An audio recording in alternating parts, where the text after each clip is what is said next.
Lion Clark, Nuts for Art. I am going out for a walk. It's the evening, so I'm not walking down by the river. So anyways, I still want to talk to you about what I call the proximity factor. I am going tomorrow to meet with me and Louisa Hamachek. Are going to go meet Peter Defazio's office and bring them documentation to pass on to Pete Defazio, who is our federal congressman. He represents us in the House of Representatives. We're going to go down to the federal building and we are going to submit documentation to give to Pete Defazio and explain the proximity factor and tell them that as citizens we feel that it's his duty to close, help work, do everything he can to shut down the Columbia generating station. So this is what the proximity factor is. This is how we're going to explain it to him. The Columbia generating station provides our valley with about 4% of energy. And I think it provides the whole overall picture. I think they say 6 to 8%. That's all probably double of what it actually really does. What it really does, I don't believe they're telling us the truth. But that's my opinion, okay? Okay, so if something, now the Columbia generating station is known for having issues. That's the problem. The Columbia generating station is known for constantly having scrams. In fact, on the 18th of May, it went into a scram. It almost melted down on the 18th of May. They say, oh, don't worry, they were able to close off certain things fast enough and nothing melted down. Great, that's really good that they have a crew who knows how to handle it. But what if something got out of control there? What if something happened, like we had a 6.4 earthquake or a 6.7 earthquake right under the Columbia generating station and it lasted for 55 seconds? That alone would be enough to cause a nuclear meltdown, potentially. Potentially, because the plant is not meant for an earthquake. It is not. It says it cannot sustain anything greater than a 6.0 earthquake. And actually, prior to Fukushima, I'm going to take these glasses off because I keep seeing my reflection of the horizon over there. So prior to Fukushima, they said that the Columbia generating station could only sustain a 4.6 earthquake. So after Fukushima, after they found the 8 earthquake faults, they reassessed it and said, oh, it can sustain a 6.4. So it went from 4.6 to 6.4. This is how the nuclear industry works, right? So the proximity factor. Let's say there was a meltdown or something happened out of control of everybody there. It was nobody's fault. It just happened because of a geological breakdown or something like that. Hanford is less than 15 miles away. So, and there are tanks on Hanford, which is a 450 square mile facility. But there are tanks within the proximity of the Columbia generating station that need to be maintained 24 hours a day. So, you get it? If there's a nuclear meltdown at the Columbia generating station, we would not be able to manage it for at least 2 weeks, the Hanford tanks. After 72 hours, some of those tanks will have a catastrophic event of its own and could potentially ignite and catch fire. And boom, go up and be a burning fucking inferno hole for 100,000 years. I remember those burning, the sinkholes, the gas leaks in Louisiana that happened? Something like that, only way, way, way, way, way, way worse. So that, my dears, is the proximity factor. And I would suggest that anybody in Washington and Oregon, and actually anybody in Idaho, because we are also in that proximity, right? So we want to contact your elected officials. You want to make an appointment, and you have to put it into writing that you request an appointment. Somebody robbed their, look at, oh, you can see it. Peek. They took their dresser, but not the shelves. That was weird. Hang on, I gotta put my glasses back on. Gotta see where I'm headed again. So what we want is people doing what I've been doing, what I'm going to do tomorrow. I wrote a letter to Pete Defazio's office, and I said, I'd like to meet with your office and talk to you about the urgency of closing the Columbia Generating Station. I feel like my life is threatened. You are my representative. I want you to help me. I put that into writing. They called me up and said, oh, we'll be glad to meet with you. You get to talk to Dan Whalen. So I'm going to meet with Dan Whalen at Pete Defazio's office tomorrow. And when that happens, we're going to hand him information. I anticipate they will only give us 15-20 minutes. Thank you very much. Pat us on the butt and get us out of there pretty quickly. I don't think we have much time. That's usually how these things with elected officials go. But they will take our documents and say, thank you very much. They'll hear our blah, blah, blah. We think we need to close this down. I like this street, but I kind of get scared down here when it's dark. I mean, it's safe, but it's still kind of scary. But I like to walk past these big, big trees. See these big, big trees. Anyways, I think I'll walk past them and then I'll turn around. So what we need is lots and lots of people doing what I'm doing, and repeatedly. So when I get back, I'm going to send a letter to Jeff Murphy or Ron Wyden's office, ask for the same thing. I'm actually going to send one out to both my senators at the same time because I think they coordinate on these issues. So my guess would be is Merkley's office will call us right away and want to see us right away because he's a young senator and he wants to show us how much he really cares. Right. And Ron Wyden's office will call us like Pete Defazio's office in 2 to 3 weeks after we send him the letter. That would be my guess. So let's see how my guesses go. And are we just pissing in the wind? That's the other question. Are we just pissing in the wind? Are we just like, will it matter? Will we actually close the Columbia Generating Station? Can we force it down? Can we force logic and compassion and love for humanity onto our elected officials who are run by money? Can we circumvent their thirst and drive for money by the love of humanity? I guess that's the question. If there's enough of us, I suppose we can. There's enough of us. But I'm going to start and I'm going to keep going. I look at Kay Dry, who is from Beyond Nuclear in St. Louis. She's been relentless. She's been one of the few advocates for over 20 years who found out about the nuclear waste in St. Louis, who has just been relentless. She's now quite an elderly lady. She lives in St. Louis. And she's still freaking active. You know? Helen Caldicott. I remember seeing Helen Caldicott when she was 40. And I was young. Like, early. Like, I was 20 maybe. She's like, yeah. Because I'm 63. I'm going to be 63 in October. So, Helen Caldicott must be in her 80s because I was 20 at least when I first saw Helen Caldicott. And I saw her on television.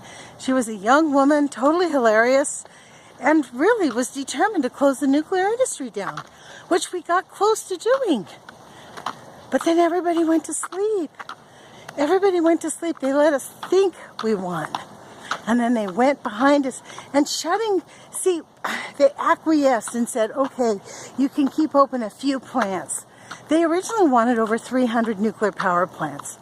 This article I read on my radio show this morning, I was talking about it, and James Conca, the bad man, as Dave Parrish calls them, that bad man from Forbes, he's a writer for Forbes magazine, excuse me, and he's always writing excuse me, he's always writing about pro-nuclear. He's paid to be pro-nuclear. Oh my goodness. I guess I had my hand over it. I did. Anyways, he's always writing about pro-nuclear stuff. And he said, well, we only have, in all of our nuclear plants, excluding the military and the industrial waste, from just our nuclear power plants, we only have 80,000 tons of nuclear waste, and it would fit on the size of a football field. So don't worry, America, because all this fuss about nuclear waste, it's not that big of a deal. This guy is one evil motherfucker. That's what I have to say about him. He doesn't give a fuck if kids get cancer, if people die too young, if people try year after year after year to have a baby and it never happens. It is sad, and it makes me really angry when I hear these pro-nuke fucks talking about nuclear as if it's a good idea. I mean, you know what? It could potentially be a good idea if they respected science. If they respected the fact that it is fucking toxic and it's killing our children, it's treating our water, they have no idea what to do with it other than to bury it in the ground. That's their next plan. Use the fracking wells, and they're going to bury the nuclear waste in the fracking wells. That's what that story that James Conker wrote in the Forbes magazine was all about. Well, their only plan is to stick it in the ground. So we all got to get a little bit active and start poking them in the eye and make appointments with our federal representatives and go and see them. And don't get pissed off when they only give you 15 minutes, because they don't want to talk to us. So they're not going to go, oh wow, you guys are really concerned citizens. We're glad you're here. Thank you for helping us push back against the corporations. Yeah, that's what Pete Defazio is going to say. You know, I don't think so. Even if he felt that way, I don't think he would want to say it out loud. Because he wants his job. Because he knows if he goes against the nuclear industry, they are going to... Look, they already have him. I live in a small district called Lane County. And guess what? They run this frickin' lunatic, Art Robinson, who insists that we should acclimate our bodies and start drinking nuclear waste a little bit at a time. He gives it to his own children. I am serious about this, folks. Look it up. His name is Art Robinson. You can see him argue. He is a pro-nuclear right-wing lunatic that they spent more than $33 million in our little tiny district to get rid of Pete Defazio and put in this lunatic Republican. So, for those of you who say that the Republican Party is just like the Democratic Party, no, it's not. It's not. The Democrats suck 100%, but they are not assaulting you right in our face. The reason we do not have a more progressive America lays 100% on the shoulders of the Republican fucking Party, who has done everything they can to undermine the New Deal ever since it got started. And Paul Ryan said it best, we are not going to stop until we see the economy we want, i.e., everybody else is poor, a few of us are rich, and you guys shut the fuck up. And don't talk to us about the nuclear waste, because that's not part of our program. We're going to ignore it just like we always have. Look, their perspective is not ours. Their reality does not have to be our reality. I'm going to go visit Pete Defazio's office tomorrow. Me and Louisa Hamachek. I'm going to go, I'm not very good at like the corporate business look thing, you know what I mean? I just don't do that look very well. But I am going to go as businessy as I possibly can. And I am going to bring some paperwork with me. And Louisa's going to go looking like a Eugene hippie like she has for the last 30 years. They know her. She's been around here a long time. She's been an anti-nuker from way back. Thing is with Louisa was involved in the first anti-nuke movement here in Eugene, Oregon, and in Oregon, where they shut down the Trojan and they kept nukes out of Oregon completely, except for the test models at the colleges. She didn't give up. She's been after it this whole long time, so these representatives, they know her. Me and her are kind of an interesting mix because of I'm a professional, I'm a tax professional, and she's a hippie. It's quite interesting. But her perspective is interesting because she comes from what you call, I guess, big money, you know, as a child. Like, she saw a different world than I did. I was very bourgeois. I grew up poor. She grew up very rich. And so I worked hard not to be poor, and she's just sort of lived it because it was more fun. Like, yeah, that's okay. I like living like this. It made us an interesting mix when we first met. So we get along quite well. We've been good friends for about 10 years. And Louisa Hamachek actually wanted me to go see Helen Caldecott when she came here. And I was like, no, I can't. I have to do taxes. It was like a tax deadline day. And I just said no to go seeing Helen Caldecott. Oh, silly me. Would have probably made... I don't know if it would have changed my life. See, that's the thing. Oh man, I'm getting really dark here. I just noticed it's getting really dark. That is really the thing about it all. Is like,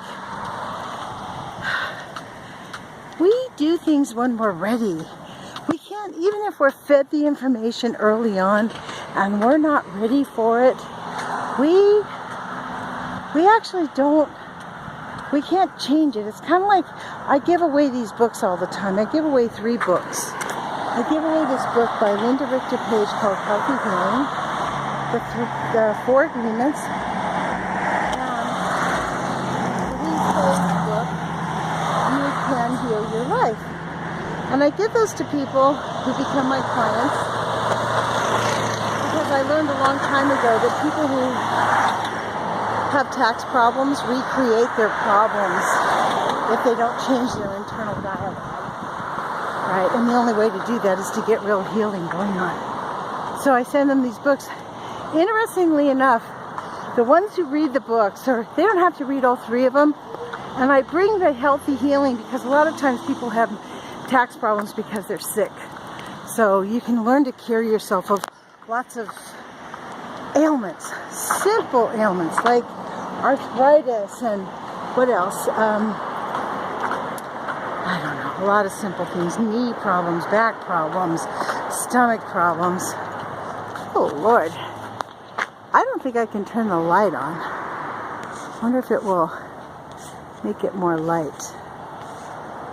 I'm standing here looking straight into the camera, but I don't think so. I think I should have turned the light on beforehand. Anyways, I'm at 18 minutes, so I'll stop. But I did want to talk to you about the proximity factor. I want you guys to use that phrase, please. Call it the proximity factor in terms of Hanford and the Columbia Generating Station, because it's not just a risk to us. If we can't get to those tanks at Hanford, if there's a meltdown and we can't get to those tanks at Hanford, then we are super screwed. I mean, it is a bad thing. It would be bad for everybody in the Northern Hemisphere. I don't care where you live in the Northern Hemisphere. Columbia Generating Station having a nuclear meltdown, causing people from getting into Hanford to maintain the tanks at Hanford, would be a catastrophic event for the entire Northern Hemisphere for 100,000 years. So put that in your little caps. Talk to you guys later, man. Put your courage feet on. Ciao.